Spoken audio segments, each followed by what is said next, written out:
I've talked before about the price of cameras in the 1980s. Cameras were not cheap. If you wanted a cheap camera, the cheapest on the market were things like the Zenith and the Prakticas. The Prakticas were slightly more advanced to the Russians in camera design. The quality, I think, was slightly better, but the prices were slightly more. On the Japanese front in the 80s, lenses were very much bayonet. Exposure systems were changing. You were getting a lot of interest in aperture priority, and the Russian cameras and Prakticas hadn't really moved. And in 1983, Praktica brought out a BX camera, which was initially, everyone thought it was going to be a Pentax K mount. The story I've heard before is they had problems with it, and basically you could get the Pentax K lenses on, but you can't get them off. I haven't tried that. But Praktica said they came out with their own mount, which is the Praktica mount. And it was quite, the B200, B100 cameras were quite well received. They might have been a bit late to the market compared to what was happening in Japan, but in about 86, 87, they brought out a slightly improved version. There were several different versions, but this is the BX20. And I haven't tried one until recently, and I must say I was quite surprised.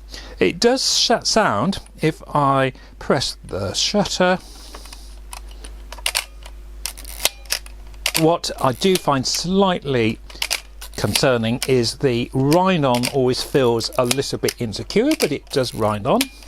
And on this particular model, I've noticed there's a slight bit of fungus. But if we look at the camera, let's just look at the camera. It's manual focusing. We set the film speed here. We have aperture priority, which is the auto, or we can shoot in manual, and we simply set the shutter speeds here, right? So in order, this hasn't got a film in, so to load a film in here, over, manually wind on. There's no motor wind. To shoot, we can either put it on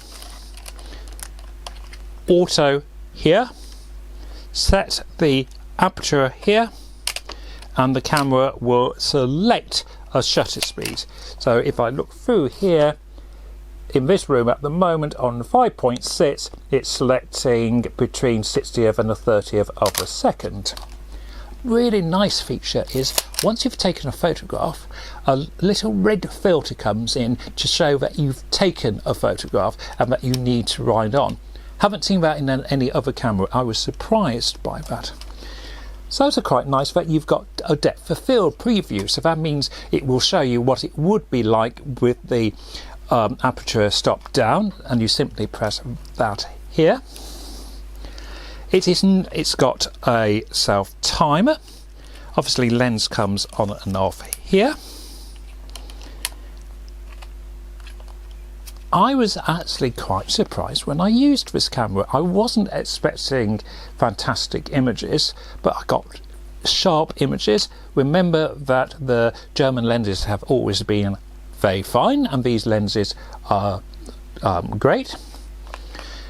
It's not the most ergonomic camera to hold, but as I said, the sharpness was good, and the exposure system proved itself to be good. Even got a little window there that you can put the back of the film box, so you can tell what film you were using.